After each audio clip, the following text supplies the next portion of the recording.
Antes de sumergirnos en el misterio que hoy nos convoca, quiero pedirles un favor. Si aún no lo han hecho, suscríbanse a nuestro canal y activen la campanita. Su apoyo es fundamental para que sigamos desentrañando estas historias. Y un pequeño adelanto, el último punto que abordaremos hoy es, sin duda, el más impactante y revelador. Quédense hasta el final, les aseguro que no querrán perdérselo. Hoy nos adentraremos en un capítulo poco explorado de la historia, uno que ha sido opacado por la trascendencia del evento que lo precede. Hablamos de la muerte de aquellos que, según los relatos bíblicos y las tradiciones históricas, tuvieron un papel directo en la crucifixión de Jesucristo. ¿Qué destino les aguardó a figuras como Poncio Pilato, Caifás, Judas Iscariote o incluso a los soldados romanos? ¿Fueron meras coincidencias o existió una cadena de eventos que se tejió alrededor de sus vidas tras aquel fatídico día en el Gólgota? Comencemos con Poncio Pilato. Su nombre es sinónimo de la crucifixión, el prefecto romano que se lavó las manos ante la multitud, declarando su inocencia en la condena de Jesús. Los evangelios nos lo presentan como un hombre atrapado entre la ley romana y las presiones de la élite judía. Después de la crucifixión, la historia de Pilato se vuelve un mosaico de leyendas y algunos datos históricos fragmentados. Sabemos que fue relevado de su cargo en Judea alrededor del año 36 d.C. Después de una brutal represión contra los samaritanos, fue enviado a Roma para responder ante el emperador Tiberio. Las fuentes históricas se dividen aquí. Eusebio de Cesarea, un historiador de la Iglesia del siglo IV, sugiere que Pilato cayó en desgracia y finalmente se suicidó. Otros relatos, como los Anales de Tácito, no mencionan su destino final, pero sí su caída en desgracia. Las tradiciones posteriores, muchas de ellas apócrifas, lo sitúan en diversas regiones, desde Galia hasta los Alpes suizos, donde se dice que su cuerpo fue arrojado a un lago y su espíritu aún atormenta la zona. Si bien la verdad exacta de su muerte sigue siendo un enigma, la coincidencia de su destitución y posterior desaparición de los registros históricos, poco tiempo después de la crucifixión, es un hecho que merece nuestra atención. Su vida, que una vez fue de poder y autoridad, se disolvió en la oscuridad. Un final que muchos han interpretado como una consecuencia directa de su papel en la muerte de Jesús. Pasemos ahora a la figura más trágica, y quizás la más directamente relacionada con la traición, Judas Iscariote. Su nombre evoca instantáneamente la traición, el discípulo que vendió a Jesús por 30 piezas de plata. La Biblia nos ofrece dos versiones de su muerte. El Evangelio de Mateo describe cómo Judas, arrepentido, intentó devolver el dinero a los sumos sacerdotes, y al no ser aceptado lo arrojó en el templo y luego fue y se ahorcó. Hechos de los Apóstoles, por otro lado, relata que Judas compró un campo con el dinero de la traición, y allí cayó de cabeza, se reventó por la mitad, y todas sus entrañas se derramaron. Ambas versiones coinciden en su muerte violenta y prematura, un final que se ha interpretado como el castigo divino por su acto de traición. La discrepancia entre los relatos bíblicos sobre la muerte de Judas ha generado siglos de debate teológico y exegético. Sin embargo, lo que permanece constante es la idea de una muerte ignominiosa. Una muerte que simboliza el peso insoportable de la culpa y el arrepentimiento. Judas no encontró paz, ni en la vida ni en la muerte, su destino sellado por un acto que cambió el curso de la historia. Ahora, dirijamos nuestra mirada a Caifás, el sumo sacerdote que presidió el juicio de Jesús ante el Sanedrín.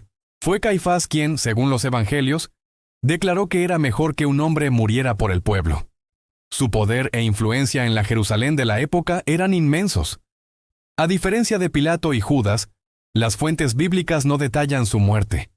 Sin embargo, los registros históricos y arqueológicos nos ofrecen algunas pistas. Sabemos que Caifás fue destituido de su cargo por el procurador romano Vitelio alrededor del año 36 d.C., el mismo año en que Pilato fue destituido. Esta coincidencia temporal es notable. Caifás había mantenido su posición durante un periodo inusualmente largo, desde el 18 d.C. hasta el 36 d.C. Su caída del poder, poco después de la crucifixión, sugiere una posible conexión, aunque no directamente una muerte violenta. La historiografía judía y romana de la época no registra su fin, pero su desaparición de la vida pública marca el fin de su influencia y autoridad. Es plausible que haya vivido el resto de su vida como un ciudadano común, despojado de su estatus. Para un hombre de su posición, una vida sin poder era, en cierto modo, una forma de muerte social y política. La idea de que su destino, aunque no violento, estuvo ligado a los eventos del 33 d.C. es una perspectiva interesante. ¿Y qué hay de los soldados romanos que ejecutaron la crucifixión? Los evangelios los presentan como meros ejecutores de órdenes, ajenos al significado trascendental de sus acciones. No se mencionan sus nombres, ni se registra su destino individual. Sin embargo, las legiones romanas eran unidades disciplinadas, y sus miembros estaban sujetos a las leyes y costumbres militares. Es muy probable que muchos de ellos continuaran con sus vidas militares, siendo reasignados a otras provincias o participando en otras campañas. Sin embargo, hay un giro interesante en la narrativa cristiana. La tradición apócrifa y las leyendas populares han asignado destinos a algunos de estos soldados. Un ejemplo es Longino, el centurión que, según la tradición, traspasó el costado de Jesús con su lanza y luego se convirtió al cristianismo, muriendo como mártir. Si bien esta historia carece de respaldo histórico sólido, ilustra la necesidad humana de atribuir un destino, un cierre, a todos los involucrados en un evento tan monumental. Es un reflejo de cómo la fe y la tradición intentan dar sentido a los vacíos históricos. Ahora, profundicemos en el contexto y las implicaciones de estas muertes y desapariciones. ¿Fueron simplemente el curso natural de los acontecimientos, o hubo algo más profundo en juego? La visión religiosa, por supuesto, interpreta estas muertes como un juicio divino, una retribución por el papel desempeñado en la crucifixión. Desde una perspectiva histórica, la caída en desgracia de figuras como Pilato y Caifás, poco después de la crucifixión, es un hecho notable. Podríamos argumentar que su destitución se debió a razones políticas o administrativas no relacionadas directamente con Jesús. Roma era un imperio vasto y la política en sus provincias era compleja. Sin embargo, es difícil ignorar la cronología. La Judea de aquella época era un polvorín, y la crucifixión de un líder carismático como Jesús, con el potencial de generar disturbios, ciertamente habría llamado la atención de las autoridades romanas superiores. La inestabilidad en la provincia, exacerbada por la tensión religiosa, pudo haber contribuido a la decisión de remover a los funcionarios responsables. Y llegamos al último punto, el que les prometí que sería el más importante y revelador. No se trata de un personaje individual, sino de un concepto, una sombra que se cernió sobre todos aquellos que participaron en la muerte de Jesús, el peso de la historia y la memoria colectiva. A diferencia de otros eventos históricos, la crucifixión de Jesús no fue olvidada. Se convirtió en el punto central de una nueva fe que se extendería por todo el mundo, y con ella la memoria de aquellos que tuvieron un papel en su muerte quedó grabada, no solo en los anales de la historia, sino en la conciencia espiritual de millones.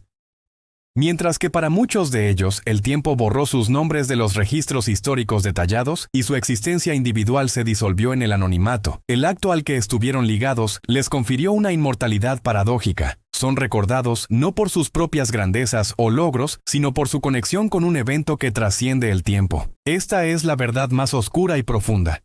La inevitabilidad de ser recordados, no como individuos en su plenitud, sino como figuras en el drama de la crucifixión. Sus vidas posteriores, ya fueran largas o cortas, en la opulencia o en la desgracia, quedaron irremediablemente definidas por aquel día. Fueron arrastrados a la corriente de una narrativa que los superaba, y en esa corriente, sus destinos individuales se fusionaron con un significado mucho mayor.